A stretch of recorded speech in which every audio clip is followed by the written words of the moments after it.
Syederalun, lembaga survei Indeks Stat Indonesia mencoba melakukan simulasi pemilihan calon presiden atau capres dengan menyediakan 3 nama antara Ganjar Pranowo, Prabowo Subianto, dan Anies Baswedan.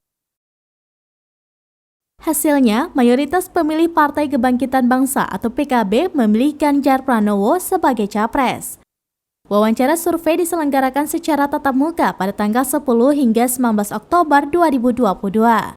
Ada 1.200 responden dipilih secara acak dengan menggunakan metode multi-stage random sampling dengan margin of error kurang lebih 2,8% pada tingkat kepercayaan 95%.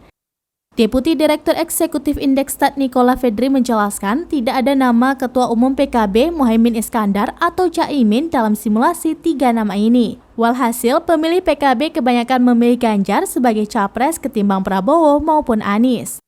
Pemilih PKB sebagian besar mendukung Ganjar 58,1%, mendukung Prabowo 20% dan Anies 15,2%.